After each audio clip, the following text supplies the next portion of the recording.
Si Robin Padilla, pinaiimbestigahan si Atty. Claire Castro. Naku po, boss. Be careful what you wish for. Mahirap yung kalaban mo, mahirap yung babanggain mo, matalino yung babanggain mo. Hindi ko sinasabing bobo ka, ha? Oh, sila yung mga nanonood lang, sinasabi minsan, bobo daw. Hindi ako naniniwala na bobo si Robin Padilla. Matalino ho yung tao na yan, mga kababayan. Kaya nga nung nagpasa ng bill, di ba, na anti-dynasty, pabor daw siya doon sa 3 Duterte na tatakbo sa pagkasenador nung panahon ng eleksyon. Kaya to, ano daw ho, mga bossing, Chipa mo, sir, no? Sabi dito, ABS-CBN News, Senator Robin Padilla has filed a resolution seeking a Senate probe o pag-iimbestiga into the PACO alleged spreading unverified, potentially propagandizing and misleading information. Sandali lang!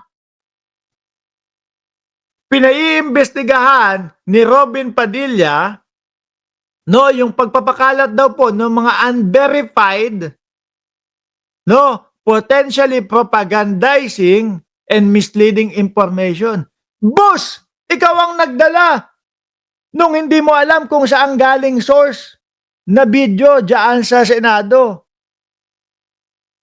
Di ba? Ikaw ang nangunang magdala diyan.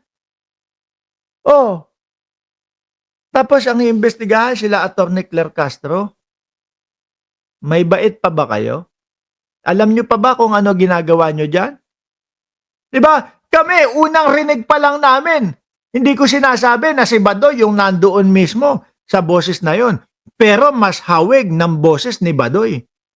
Wala akong narinig na boses ni Atty. Claire Castro. Kahit ako nakapikit, mga kababayan, alam ko kung ano yung boses ni Atty. Claire Castro At eto pa, pagka yung sumusuporta sa gobyerno, troll ang tawag nila.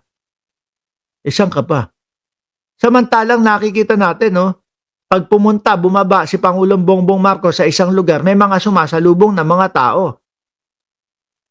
Diba? Eto, Robin Padilla, tao ako, may muka. Tinakpan ko lang ang mata ko. Wala na pala akong muta. Yan, medyo hindi na halata na bagong gising. Di ba? Kaya tinakpan ko lang bagong gising ako Pinapaliwanag namin itong mga inilathala o itong mga ibinalita sa mga mainstream media, Robin Padilla.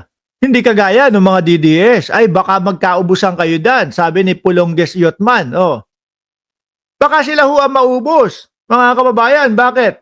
Karamihan doon sa mga vlogger nila, wala man lang pinapakita na source. Eto, alam nyo, source ng balita na pinaiimbestigahan ng PCO si Yusek Castro, galing sa ABS-CBN News with matching, eto pa, galing sa Senate.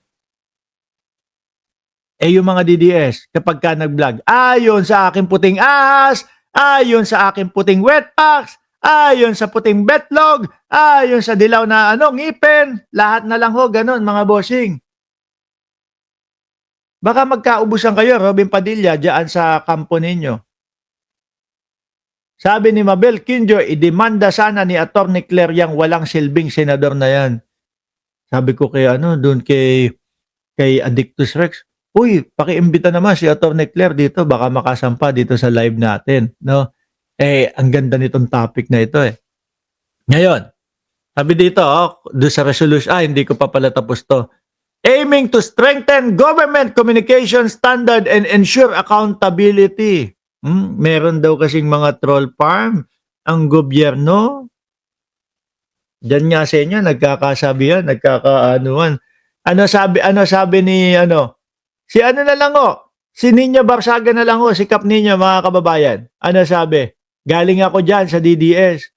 May mga bayad talaga dyan. Diba? Sabi ni Ma'am Neng Gigi, bumabanat na din, galit na, siguro bagong gising. Engot siya si Robin. Yung sinabi niya na unverified sa Senado ay may troll farm and yung audio present niya ay si Atty. Claire Castro daw. Mas paniniwalaan ko kung sasabihin na si Badoy.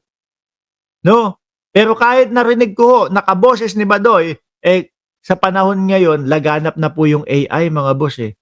No, kaya hindi tayo basta-basta maniniwala. Ngayon, ano to? Directing the Senate Committee on Public Information and Mass Media to conduct an inquiry in aid of legislation into the dissemination of unverified, potentially propagandizing, unverified. Ikaw ang nanguna dyan eh. Oh, ayan, dinala mo sa Senado. Sandali. Mukhang naku, wala na dito yung quote ni Saldi ko ah. Isusuot ko kasi baka mamaya ipatawag din tayo doon sa Senado. No? Pero kung wala akong kung ako gagasto sa sarili ko para pumunta dyan, sandali. Kailangan sagutin nyo yun. Pamasahe ko kung kung pupunta kayo dyan, o kung papupuntahin nyo ako dyan. Handa ako! Basta sagot nila yung pamasahe. Bahay, wag na kayo mag-alala kung saan ako titira dyan. Dahil may mga titiran naman. Diba? Pamasahe lang, okay lang, no? Para at least libre yung bakasyon ni Mark Ramos.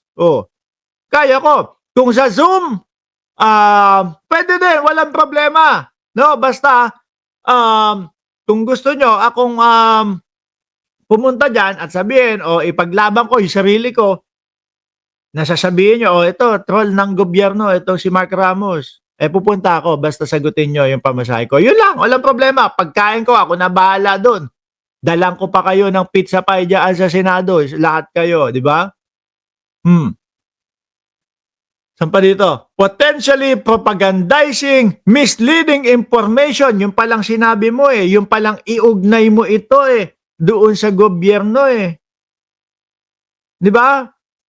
Misleading na yun eh. Tama ka, nanonood ako sa YouTube at FB. Walang imposible sa AI video, sabi ni Pulongges Yotman. No?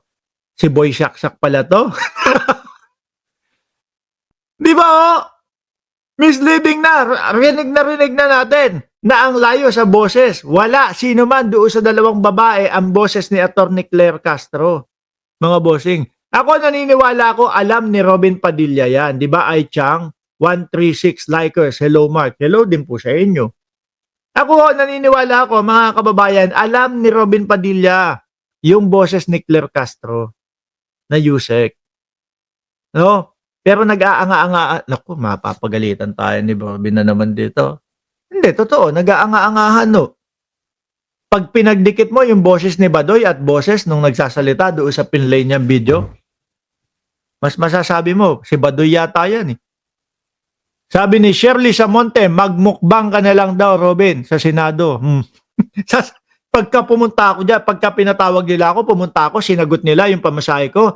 Tapos may pakain doon sa Senado. Ay naku, mumukbangin ko ho yan, mga bossing. Tabihan ko pa si Robin Padilla. Sabay kaming kumain. Pagka ako sinigaw-sigawan ni Robin Padilla, boss, baka i-contempt ka na. Di contempt mo. May dala akong baon dito na bag.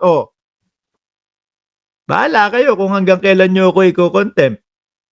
Di ba? Basta papakainin nyo ako. Yun lang yun.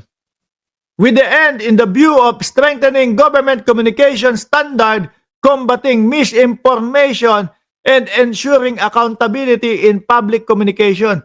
Binoy, napapanood mo ba? Yung mga vlogger nyong ngongo, yung mga vlogger ninyo. Yung mga vlogger na sumusuporta sa inyo, napapanood mo? Hindi. Panoorin mo yung vlog nun. Malaman mo kung ano ang katotohanan at kung sino yung talagang mas malapit na tawagin na troll. Si Rosalinda, DDS supporter yun eh. Sino yung Rosalinda? Sabi ni Ma'am Neng Gigi, dapat talaga si Robin mabalik sa kulungan dyan.